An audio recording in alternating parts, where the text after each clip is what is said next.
OBC मोर्चानंतर 14 जणांवर खऱ्या अर्थाने बारामतीमध्ये गुन्हे दाखल झाले आणि खऱ्या अर्थाने लक्ष्मी नाके आज बारामती पोलीस स्टेशनमध्ये दाखल झालेले आहेत। काय आज तुम्ही पोलीस स्टेशनला भेट दिली, काय नक्की निर्णय घ्या? हे बघा, महाराष्ट्रामध्ये आम्ही शेकडो मोर्चे काढले, आंदोलनं केली, पण बारामतीमधल्या मोर्चावरनं आमच्यासह 14 ओबीसी कार्यकर्त्यांवरती नोटीस काढून आमच्यावर गुन्हा दाखल केला। मग हे अजितदादा पवारांनी सांगितलं का इथल्या पोलीस स्टेशनला, कारण पालकमंत्री ते आहेत आणि आमच्यावरती गुन्हे दाखल करून हे आंदोलन मोडीत काढायचा यांचा प्रयत्न आहे का?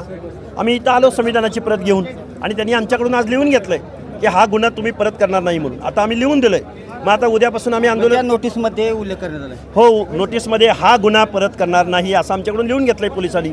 मग या संविधानामध्ये आम्हाला आचार स्वातंत्र्य, विचार स्वातंत्र्य, संचार स्वातंत्र्य, भाषण स्वातंत्र्य आमचं काढून घेतलंय आज, म्हणून आम्ही संविधान घेऊन आलोय। आज अजितदादा पवारांच्या सांगण्यावरनं बारामती पोलीस स्टेशननं आमच्याकडून लिहून घेतलंय की हा गुन्हा तुम्ही परत करणार नाही, म्हणजे आमचा संविधानिक अधिकार आज रोजी बारामती पोलीस स्टेशननं आमच्याकडून लिहून घेतलंय, त्यामुळे हे संविधान काढून घेतलंय। म्हणजे मग आणीबाणीवरती टीका करणाऱ्यांनी म्हणजे आज आणीबाणी लागू झाली का हा सवाल विचारायला आम्ही आज इथं बारामतीमध्ये। गृह खातं एकंदरीत तर देवेंद्र फडणवीस, कारण पोलीस आपलं काम करत असतात, एकंदरीत तुम्ही टीका करताना नेहमीच उपमुख्यमंत्री अजित पवार यांच्यावरती बारामतीत आलोय, बारामतीत त्यांच्यावरच बोलणार ना।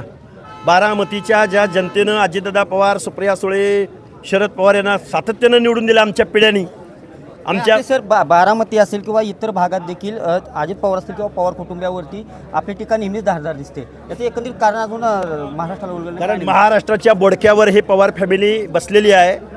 ब्रिटिश ईस्ट इंडिया कंपनी जशी व्यावसायिक पद्धतीनं त्यांनी इथलं देश चालवला तसं ते चालवत आहेत, कारण पवारांचं आणि सामान्य माणसाचं काही देणं घेणं नाही।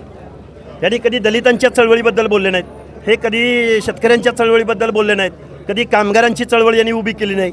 सहकार सहकार सहकार म्हणून जो डांगोरा पिटला जातो त्या सहकारामधलं एकही युनिट यांनी कधी स्थापन केलं नाही, त्या पवारांवर नाही बोलायचं। यांच्या घरात पदं किती, महाराष्ट्रातली महत्त्वाच्या कोऑपरेटिव्ह सेक्टर असो, शिक्षण संस्था असोत किंवा अजून काही असो, त्याचे मालक कोण आहेत, त्याचे अध्यक्ष कोण आहेत, त्या डायरेक्टरेट बॉडीवरती पवार फॅमिली किती ठिकाणी आहे आणि पवार फॅमिलीतला एकही माणूस सत्तेच्या बाहेर कधी बसला, कुणावर बोलायचं आम्ही?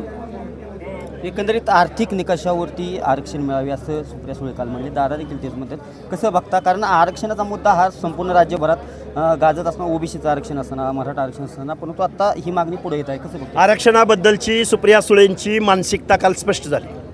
मुळात सुप्रिया सुळे ह्या उत्कृष्ट संसदपटू नसून त्या निकृष्ट संसदपटू आहेत, कारण त्यांना एवढं कळू नये की सोशल डिस्क्रिमिनेशनसाठी हे आरक्षण आहे।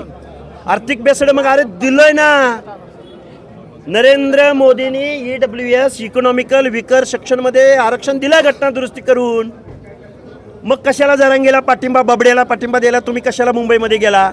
एका बाजूला ओबीसींचं जी मागणी होत आहे, परंतु दुसऱ्या बाजूला धनगर आरक्षण ST मधनं आरक्षण मिळावं ही देखील मागणी होत आहे। काल मोठा मोर्चा झाला, कशी येणाऱ्या काळात आपण एका बाजूने ओबीसीमध्ये देखील आरक्षणासाठी बाजू उचलून धरतात, कशी भूमिका असणार आहे? कारण उपोषण देखील मोठं चालू आहे, मुंबईला देखील जाण्याची काल। हे बघा, ओबीसी आरक्षणाची ही झोपडी आहे, त्या ओबीसी अंतर्गत 3.5% आरक्षण धनगर समाज घेतो।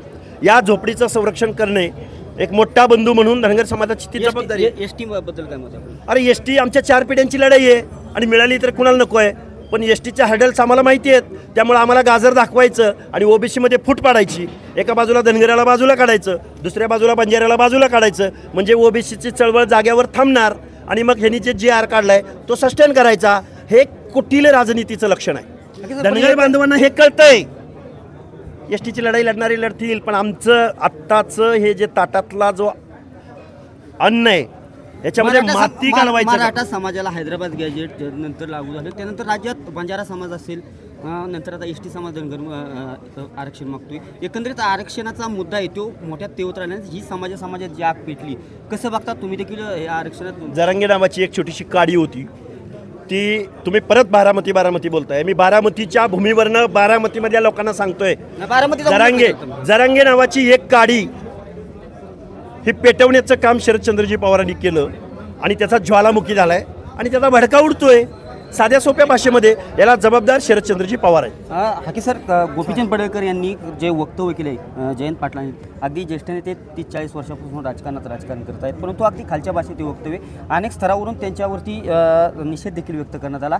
राष्ट्रवादी काँग्रेसच्या वतीने देखील मोर्चे काढण्यात येत आहेत. कसं बघताय की गोपीचंद पडळकर देखील भारतीय जनता पार्टीचे आमदार आहेत, राजनीतीमध्ये आता बऱ्यापैकी अनेक दिवसांपासून ते आहेत.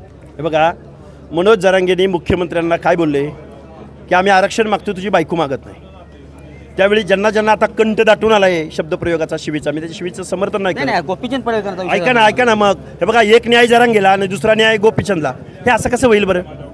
ज्या जरांगेने तुम्ही समर्थन करायचे, अरे समर्थनाचा विषय येतो कुठं? मी काय बोलतो की संविधानिक पदावर असणाऱ्या मुख्यमंत्र्यांची मी आरक्षण मागायला आलोय, तुझी बायको नाही, ह्या वक्तव्याकडे काय हे बोलले नाहीत बरं सगळे? हा प्रश्न त्यांना विचारा. एकंदरीत आता ओबीसींचा मोर्चा देखील बीडमध्ये होतोय, तिथं भुजबळ साहेब आहेत, मुंडे साहेब आहेत, एकंदरीत तुमचं नाव नाही असं बोललं जातं. नावाचा काही विषय नाही, आम्ही 18 पगड जातीची माणसं आहोत.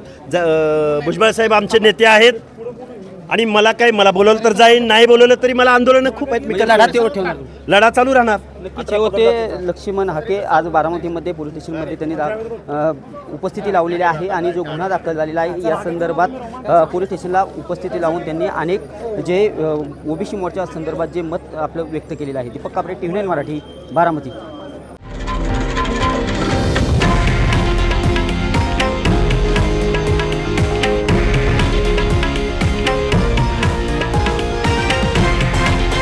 हे आहे देशातील नंबर 1 न्यूज नेटवर्क आणि आपण पाहत आहात TV9 मराठी, एकमेव.